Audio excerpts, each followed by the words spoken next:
સાથે હું છું અન્વી। સમાચારો વિગતવાર જોઈશું। વાત કરી મહત્વના સમાચાર વિશે। એક મહત્વના સમાચાર મળી રહ્યા છે, તેના પર નજર કરીએ તો પાકિસ્તાની અટકચાળાની આશંકાને પગલે એલર્ટ જોવા મળી રહ્યું છે। દરિયાકાંઠાના વિસ્તાર ઉપર એલર્ટ કરી દેવામાં આવ્યા છે। સમગ્ર ગુજરાતમાં માછીમારી બંધ કરવામાં આવી છે। પાકિસ્તાની અટકચાળાની આશંકાના પગલે આ કાર્યવાહી કરવામાં આવી। જાફરાબાદ પાસે શંકાસ્પદ બોટ દેખાતા ચેતવણી આપવામાં આવી હતી।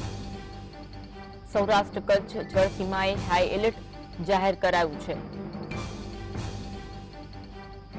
પાકિસ્તાની અટકચાળાની આશંકાને પગલે સમગ્ર દરિયાઈ વિસ્તારમાં એલર્ટ કરી દેવામાં આવ્યું છે। આજ અંગે વધુ વાત કરીશું। સંવાદદાતા દાઉદ અમારી સાથે લાઈવ જોડાયા છે। દાઉદ, પાકિસ્તાનની અટકચાળાની આશંકાના પગલે માછીમારી બંધ કરવામાં આવી છે, એલર્ટ મોડ પર મૂકી દેવામાં આવ્યા સમગ્ર વિસ્તારો, અપડેટ જણાવશો। अभी जो माछीमारी जो बात करिए तो गुजरात मोटा भागे माछीमारी है बंद कर दी थी, परंतु जो माछीमारी बंद कर मोटा भागे माछीमारों ने दरियो न खेलवानी सूचना आपवामां आवी हती।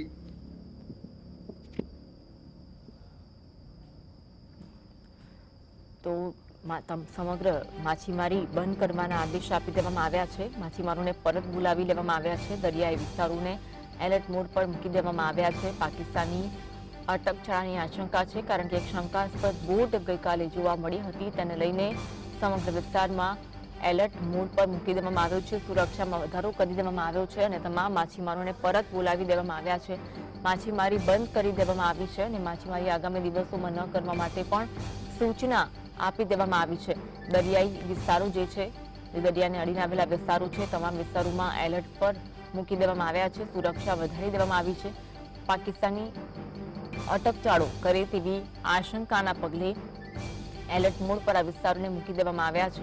ભારત પાકિસ્તાન તણાવ બાદ યુદ્ધવિરામ જાહેર કરવામાં આવ્યું હતું, પરંતુ ત્યારબાદ પણ પાકિસ્તાન કદાચ તેના અટકચાળા રોકે નહીં તો આગામી દિવસોમાં કદાચ પાકિસ્તાન દ્વારા કોઈ અવરચંડાઈ કરવામાં આવે તેને લઈને એલર્ટ મોડ પર રાખવામાં આવ્યા છે। તમામ દરિયાઈ વિસ્તારોમાં સુરક્ષામાં વધારો કરી દેવામાં આવ્યો છે અને માછીમારી બંધ કરી દેવામાં આવી છે।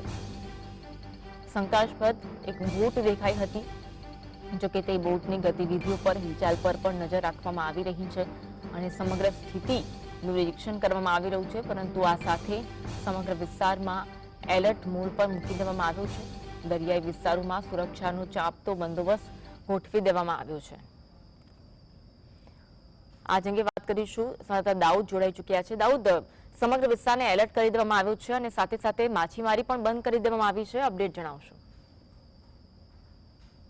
ગઈકાલે જે જાફરાબાદ દરિયાઈ વિસ્તારમાં એક શંકાસ્પદ બોટ દેખાઈ હતી। આમ તો સમગ્ર ગુજરાતની વાત કરીએ તો મોટા ભાગે માછીમારી બંધ કરવાની સૂચના આપી હતી ઓપરેશન સિંદૂર બાદ, ત્યારે અમુક વિસ્તારોમાં માછીમારી શરૂ કરવાની પણ છૂટ આપવામાં આવી હતી, પરંતુ જ્યારથી આ બોટ દેખાય છે ત્યારેથી દરિયાઈ વિસ્તાર છે તેને હાઈ એલર્ટ પર મૂકી દેવામાં આવ્યા છે। ત્યારે ખાસ જો કચ્છની વાત કરીએ તો કચ્છના જે કચ્છમાં માછીમારો છે તે દેવભૂમિ, દ્વારકા, જામનગર, પોરબંદર સહિત મોટા ભાગે ગુજરાતના માછીમારો જખૌ વિસ્તાર, નારાયણ સરોવર, કોટેશ્વર વિસ્તારમાં આવતા હોય છે। ત્યારે જે 4 વિસ્તાર છે તેમાં તો પ્રતિબંધ મૂકી દેવામાં આવ્યું છે ઓપરેશન સિંદૂર બાદ। એટલે કે અત્યાર સુધીની જો વાત કરીએ તો 1000થી વધારે બોટ મોટાભાગે ગુજરાતની અને કચ્છની એક બંદરો પર જ લંગારી દેવામાં આવી છે। ત્યારે ગઈકાલે જાફરાબાદમાં જે શંકાસ્પદ બોટ દેખાઈ હતી તેના પગલે જે જખૌથી લઈ નારાયણ સરોવર, કોટેશ્વર સહિતના જે વિસ્તાર છે લખપત સહિત હાઈ એલર્ટ પર મૂકી દેવામાં આવ્યા છે। મરીન પોલીસ જે છે તે પેટ્રોલિંગ કરી રહી છે। કોસ્ટગાર્ડ તે પણ તેના દરિયાઈ વિસ્તારમાં ચાંપતી નજર રાખી રહી છે।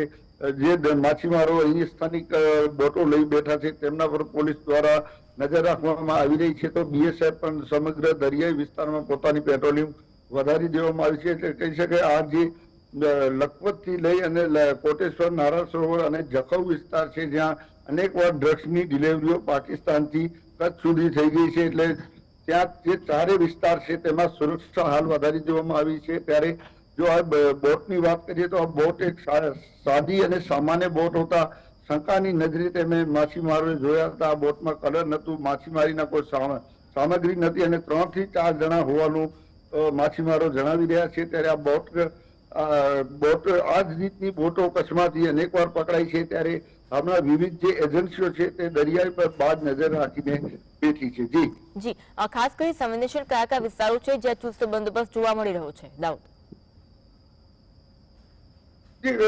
જો મેં જે પ્રમાણે આપણે વાત કરી કે લખપત છે, કોટેશ્વર, નારાયણ સરોવર અને જખૌ જે અનેકવાર પાકિસ્તાની ઘુસણખોરીના નિષ્ફળ પ્રયાસ આ વિસ્તારમાંથી થઈ ચુક્યા છે. તદ્દન નજીક આવેલો દરિયાઈ વિસ્તાર છે. તદુપરાંત દરિયાઈ વિસ્તારની અંદર ટાપુઓ પણ આવેલા છે. જે ટાપુઓ પરથી પણ અનેકવાર ડ્રગ્સ મળી ચૂક્યું છે. તો જે મરીન પોલીસ છે, કોસ્ટગાર્ડ છે, તે ટાપુ વિસ્તારને પણ હાથ મૂકી રહી છે.